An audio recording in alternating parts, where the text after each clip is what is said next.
Moving in with a new roommate was supposed to be a fresh start for me, especially after a messy breakup that left me feeling lost and drained. When my lease was coming to an end, I felt the weight of my past relationships pressing down on me like a heavy cloud. That's when I stumbled upon Megan's ad for a room to rent. It felt like a stroke of luck, something I desperately needed. The apartment was charming, a vintage two-bedroom place with beautiful hardwood floors that creaked pleasantly underfoot. The small balcony overlooked the city, offering a perfect spot for morning coffee and evening sunsets. I imagined this could be the sanctuary I needed to begin healing and moving forward. Megan was quiet and a little strange looking. She had big, dark circles under her eyes that made her appear perpetually tired, and her red eyes seemed to shimmer with an unsettling intensity. I couldn't tell if she was just shy or if there was something deeper lurking beneath the surface. Still, I felt a strange sense of comfort in her presence, as if she understood the turmoil I had just escaped. On my first night, as I unpacked boxes in my new room, I heard faint scraping noises coming from the walls. It was a rhythmic sound, like nails dragging across plaster, and it sent chills down my spine. I pressed my ear against the cold surface of the wall, heart racing. "Is someone there?" I whispered into the silence, but all I heard was my own breath echoing back. At breakfast the next morning, I decided to mention it casually, hoping to gauge her reaction.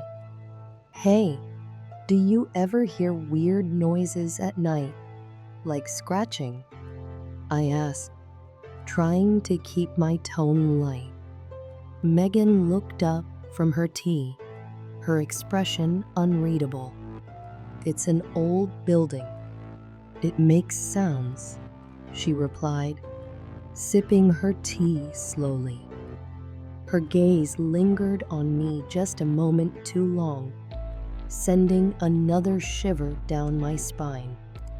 As days turned into weeks, the unsettling noises continued, each scratching sound gnawing at my nerves. I tried to convince myself it was just the quirks of an old building, but deep down, I felt a growing sense of dread. One evening, while getting ready for bed, I noticed tiny holes in the walls of my bedroom. They were almost imperceptible, but perfectly placed, one facing my bed and another leading to the bathroom. Peering through one, I saw only darkness, a void that seemed to pull me in. Feeling a surge of anxiety, I grabbed some tape and paper, covering the holes up as best I could. But the next morning, to my horror, the coverings were gone. The holes seemed wider, more pronounced. A sense of violation washed over me like ice water, making my skin crawl. I confronted Megan later that day, mustering my courage. "Did you remove the paper I put on my wall?" I asked, trying to keep my voice steady. She glanced at me, her eyes reflecting the dim kitchen light. "Why would I go into your room?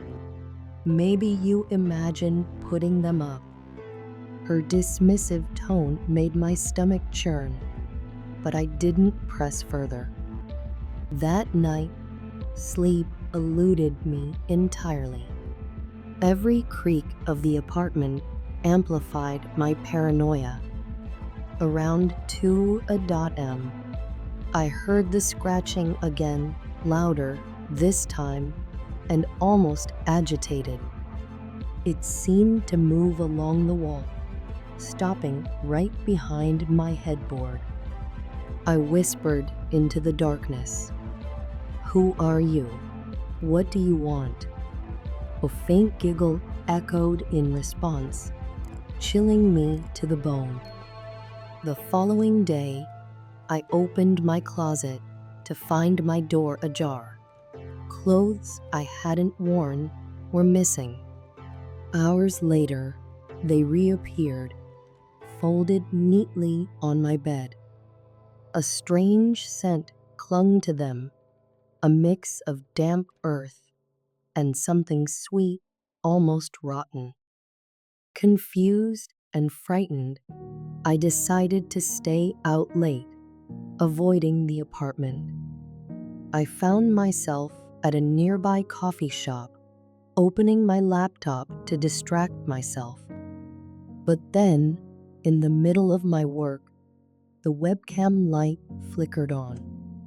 Confused, I clicked to disable it, but a moment later, an anonymous message popped up on my screen. "Why don't you want me to see you?" My heart raced, panic setting in. "Who is this?" I typed back, but there was no response. I slammed the laptop shut and hurried home, my heart pounding. Once inside, I locked the door and pushed a chair against it, a futile attempt at feeling safe. Exhausted, I collapsed onto the bed, clutching a kitchen knife under my pillow as if it could protect me from whatever lurked in the shadows. Sometime during the night, I felt a presence. My eyes fluttered open to see Megan standing at the foot of my bed, her silhouette illuminated by the faint glow of the streetlights outside. "Megan, what are you doing?" I croaked, my voice thick with sleep. She tilted her head slightly, a peculiar expression on her face. "You were screaming. I wanted to make sure you're okay." I hadn't screamed. "Please get out," I urged, my voice trembling. She lingered for a moment, her gaze heavy, before slipping out of the room. The next morning, I woke up with a sense of dread hanging over me. I knew I couldn't stay there any longer. I began packing my things, determined to leave by nightfall. As I gathered my belongings, a small flash drive fell out of one of my boxes. I didn't recognize it, but curiosity overrode my caution. Plugging it into the laptop, I opened the only folder on it labeled "For Claire." Dozens of video files appeared, each marked with a date. Clicking on the most recent one, my screen filled with a grainy night vision recording of my bedroom. I watched in horror as footage played of me sleeping, tossing, and turning. The timestamp was from the night before. My breath caught as the camera panned, revealing Megan standing in the corner, watching me. Her eyes gleamed unnaturally in the infrared light, and I felt my stomach drop. I clicked on another file, and it showed me in the bathroom, undressing for a shower. Tears blurred my vision as I realized the extent of the invasion. At the bottom of the list sat a file titled tonight. With shaking hands, I opened it. It was a live feed of my room from the angle of a camera hidden inside the wall. Suddenly, the video shook and a message flashed across the screen. "I'm coming." A loud thud resonated from the hallway. Panic surged through me. I grabbed my phone to call the police, but there was no signal. The lights flickered and then went out, plunging the apartment into darkness.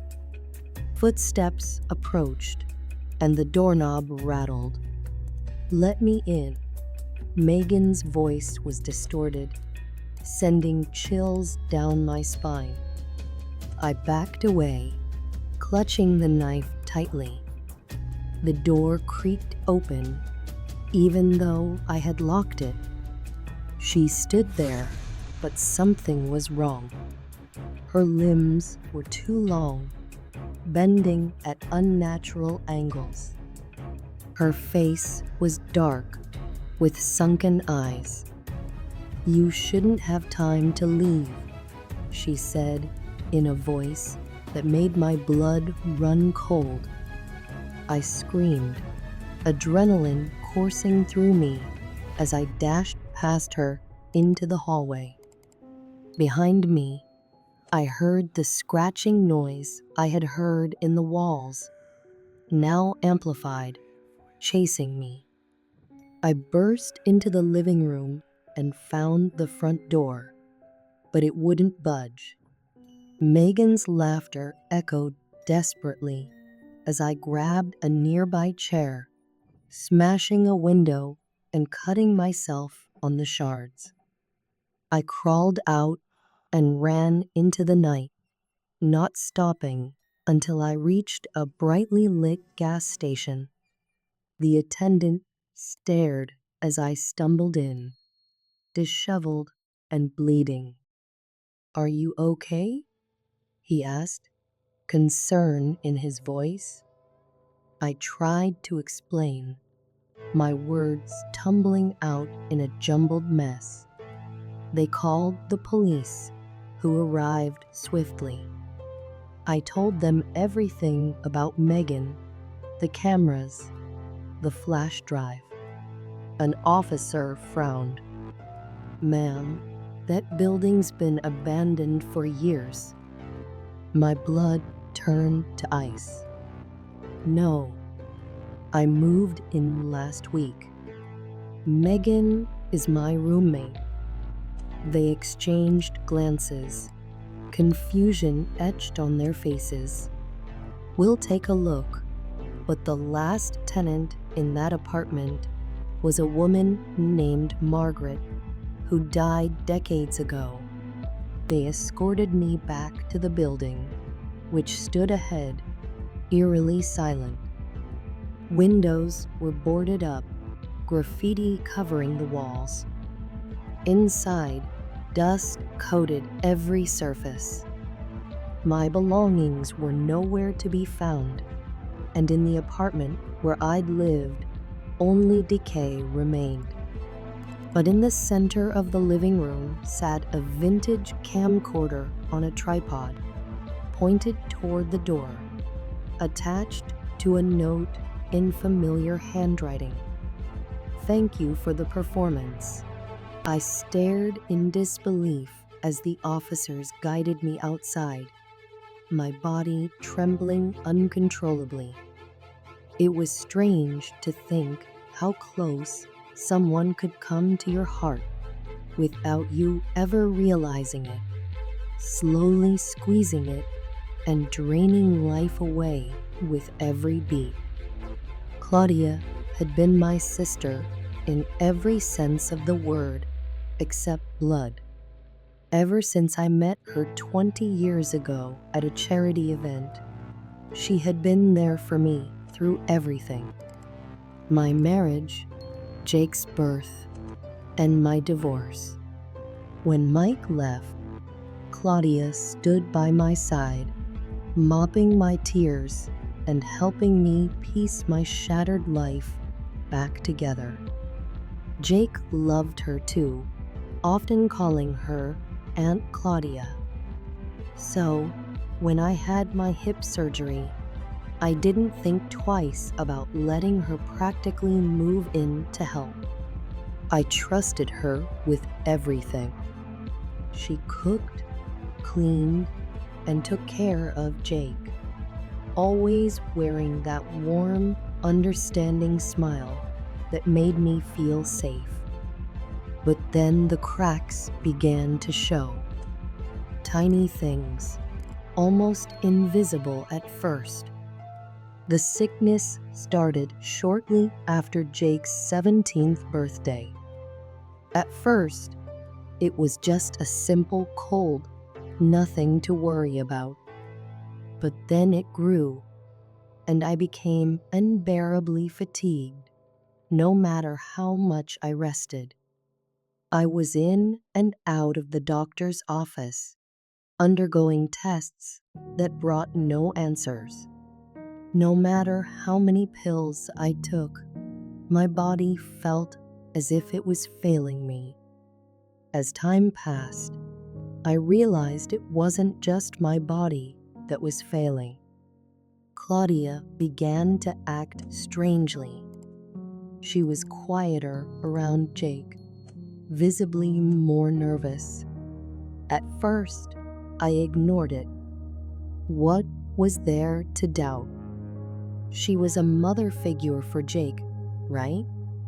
The stress of caring for both of us must have taken its toll. One evening, while we sat in my dimly lit living room, I decided to ask her about it. Shadows pressed against the walls like silent spectators. Claudia, are you okay? You seem different, I ventured cautiously. Her expression shifted, a flash of irritation crossing her features.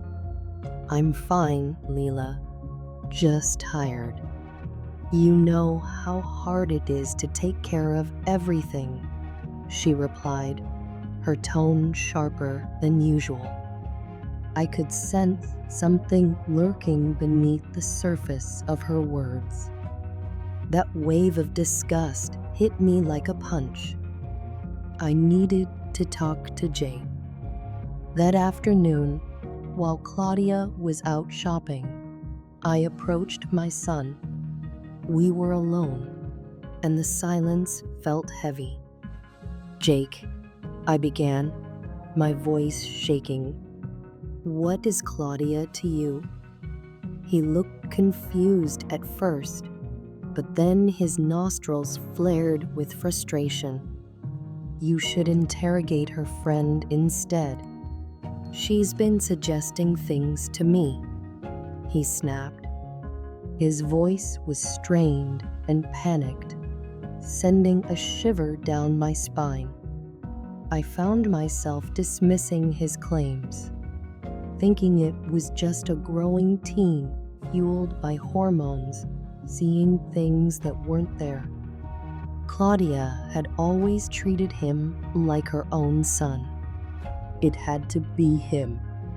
You don't understand, Mom, he yelled, his face flushed with anger. I'll prove it to you. A knot of dread twisted in my stomach as I considered the implications of his words. Something deep inside told me I should listen to him, that there was more at play than I could see. As the days went by, my suspicions about Claudia only grew. I found myself searching for signs, trying to uncover the truth behind her odd behavior. Late at night, I would lay in bed, listening for any strange sounds or conversations that might slip through the walls. Then one night, I awoke to whispers. The shadows in my room danced. and I could hear the soft murmurs coming from the living room. I tiptoed down the hallway, heart pounding in my chest. Peering around the corner, I caught sight of Claudia and Jake huddled together, their voices low and conspiratorial. I felt my heart drop as I overheard snippets of their conversation. "It's getting harder to keep it hidden, Jake. What if she finds out?" Claudia's voice trembled. "You need to trust me. I can help you," Jake replied. I felt a chill creep up my spine as I realized the weight of their words. Fear coursed through me, a potent mix of betrayal and desperation. I couldn't trust the one person I had opened my heart to. With renewed determination, I decided to confront Claudia the next day. I waited for her in the kitchen, the sun streaming through the window as I prepared breakfast. When she entered, I turned to face her, my heart racing. "Claudia, we need to talk," I said, trying to keep my voice steady. "What's wrong, Leela?" she asked, a hint of concern in her voice. "I heard you talking to Jake last night. What are you hiding from me?" I demanded, my voice rising. Her expression shifted, the mask of concern slipping away to reveal something darker. "You should be careful, Leela. You don't know what you're getting into," she warned, her voice chillingly calm. The atmosphere thickened with tension, and I felt the walls closing in around me. "I trusted you, Claudia. After everything we've been through, you betray me like this?" I shouted, tears brimming in my eyes. Claudia stepped closer, her demeanor shifting from fear to something almost predatory. "You should have thought about that before you got sick," she said, her voice low and menacing. "You're weak, Leela. I'm the only one who's been strong enough to hold this family together." My heart raced as I realized the depth of her manipulation. She had been feeding on my vulnerability, using my illness against me. With a final surge of adrenaline, I fled the kitchen, racing for the front door. But it wouldn't budge. I pounded against it, panic flooding my veins. Claudia's laughter echoed behind me, a sinister sound that chilled me to the bone. "You can't run from this, Leela. You're mine." I turned to face her, desperation rising within me. "I won't let you take me. You're not my sister," I screamed, my voice breaking. As I stood there, trapped, I knew I had to escape the darkness that had enveloped my life. I would no longer be a pawn in Claudia's twisted game. With renewed determination, I charged past her, using every ounce of strength to break free. The door swung open, and I stumbled outside into the cool night air. I didn't stop running until I reached the gas station, breathless and terrified. Inside, I collapsed onto the floor, gasping for air. The attendant rushed to my side, concern etched on his face. "Are you all right?" he asked, helping me to my feet. "I need help. My sister. She's not who she seems," I babbled, the weight of my fears crashing down around me. As I recounted my story to the police, I could feel the walls of my old life crumbling around me. I was determined to reclaim my power and protect my son from the darkness that threatened to consume us both. I should have listened, but that night, I ignored the warning signs. My malaise got worse, my skin felt cold and clammy, and I struggled to breathe. I felt trapped in my own body as it crumbled under the weight of an illness I couldn't understand. I slowly dragged myself to Claudia's room, hoping she could help me. Little did I know, I was about to face the biggest shock of my life. I overheard Claudia on the phone, her voice a low, creepy whisper. "I'm going to take him away forever," she said. Her words clawed at my mind, sending a wave of nausea through me. Who was she talking about? What did she mean? Before I could confront her, Jake stormed in, panic in his eyes. He rushed me to the hospital, holding glass vials and petri dishes he'd found hidden in Claudia's room. The labels made no sense to me, but they hinted at something dangerous. My mind raced. I didn't want to believe it. Not Claudia, not her. But deep down, I knew the truth. I called Dr. Maya, an old colleague from my nursing days, pleading for help. She ran tests, and when the results came back, they shattered my world. The infections weren't natural. Someone had been poisoning me, introducing harmful bacteria into my system. That someone was Claudia. The realization hit me hard. The woman I trusted with my life and my sons had been slowly killing me for months, all to take Jake away. I could hardly breathe. Dear Maya called the authorities. Detective Aura and the FBI got involved. They set a trap for Claudia, intercepting another shipment of bacteria. I watched from a window as they arrested her. She fought and screamed, denying everything, but the evidence was overwhelming. Eventually, she confessed. She believed I wasn't fit to raise Jake, that I was a failure, and removing me was necessary. As the police car's red and blue lights faded into the night, Claudia was gone, but her shadow lingered. I felt a stain I could never wash away. For days, Jake and I couldn't stop talking about it. We had survived, but the world felt colder and darker now. There were no illusions left, just the terrifying truth that what we see isn't always the truth. Moving into a new apartment in the city was supposed to be a fresh start. After months of searching, I found a place that fit my budget, and my new roommate, Rachel, was quiet with her quirks. After unpacking, I took a long shower to wash away the stress. The bathroom was small but clean, with a clawfoot tub and an abstract shower curtain. I closed the curtain and enjoyed the hot water cascading over me.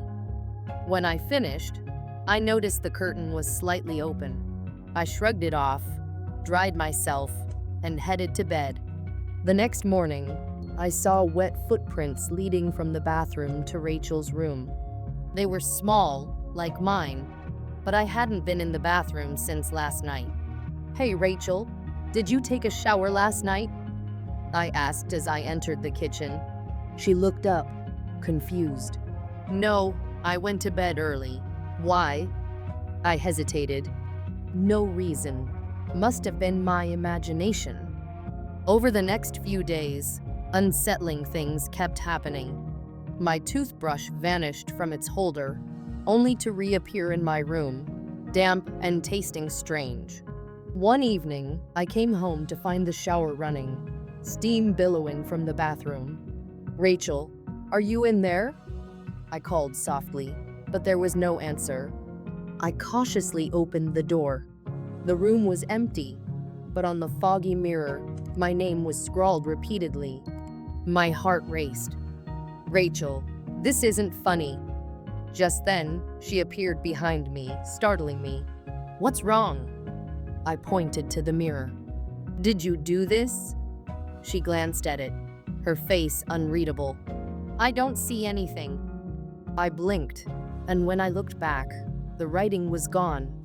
Sleep became difficult. Every creak in the apartment set my nerves on edge. One night, a soft whisper pulled me from sleep. I strained to listen, then quietly followed the sound to the bathroom. The door was slightly open, and a sliver of light cut through the darkness. Peering inside, I saw Rachel standing in front of the mirror, tracing circles on its surface. "Rachel?" I called. She didn't turn. "You don't see," she said, and a chill ran down my spine. "What?" Her head snapped toward me, eyes wide and lips curled into a grin that didn't reach her eyes. "You're up late." I backed away. I couldn't sleep. She stepped closer. "You should rest. Big day tomorrow." Panicking, I fled to my room and locked the door behind me. I needed to figure out what was happening, so I decided to search Rachel's room while she was out. Her room was sparse, just a neatly made bed, a dresser, and an odd number of mirrors lining the walls. As I opened her closet, my missing items tumbled out: clothes, towels, even my hairbrush. In the back, I found a notebook filled with pages and pages of handwriting, my name written over and over, alongside bizarre sketches of faces, some mine, others distorted versions. Suddenly, a floorboard creaked behind me. I spun around, clutching the notebook. "Why do you have my things?" She tilted her head, her eyes gleaming. "I borrowed them. You have such good taste." I tried to keep my voice steady. "This isn't normal. You're invading my privacy." She took a step forward. "Privacy? We're roommates. We share everything." I edged toward the door. "I think I need to find a new place." Her smile faded. "You can't leave. Not when we're so close." Without waiting to hear more, I pushed past her and ran to grab my phone. But when I dialed 911, the line went dead. "Rachel!" I shouted, panic rising. Her voice echoed from the hallway. "You won't get away that easily." Desperate, I tried the front door, but it was bolted shut, the lock jammed. I rushed back to the bathroom, thinking of escaping through the window. As I entered, something caught my eye, a small red light blinking in the mirror. Leaning in, I realized it wasn't a mirror at all, but a two-way window with a camera hidden behind it. A video feed played on Rachel's tablet, showing me in various states of undress, showering, brushing my teeth, even sleeping. Horror washed over me. "What have you done?" Rachel stood in the doorway, blocking my exit. "I've been documenting our lives together." I glared at her. Her features seemed to blur for a moment, shifting to resemble mine. "What are you talking about?" She stepped closer, her voice eerily calm. "I've always admired you, Lisa, your life, your friends." I realized then that her clothes were mine, fitting her perfectly. Her hair, once brown, now had streaks matching my blonde highlights. "You're insane," I shouted. She lunged at me, and we grappled, knocking over the table. The screen shattered, and a distorted video played, showing her practicing my mannerisms and mimicking my voice. With a surge of adrenaline, I pushed her away and raced toward the kitchen, grabbing a knife. "Stay back," she laughed, a cold sound. "You can't hurt me. We're the same now." Sirens wailed in the distance. A neighbor had heard the commotion and called the police. Rachel's face twisted in rage. "You ruined everything." She charged at me, but before she could reach me, the door burst open and an officer stormed in. "Drop the weapon." I raised my hands, terrified. "Help me. She's trying to steal my identity." The officers looked at Rachel, who was now cowering, tears streaming down her face. "I don't know what's happening. She just attacked me." Confusion flooded me. "No, she's lying. She's been spying on me." One officer gently restrained me. "Just breathe. Let's sort this out. Ask her what happened in Geneva and call my mom to confirm." Rachel made up a story about how a burglar had stolen her purse, but when the cops called my mother, she confirmed I had never been to Geneva. Rachel was arrested. I had to show my passport to prove I had never been there. I didn't understand why she did this, but I convinced myself she must have been a psycho, trying to become someone else.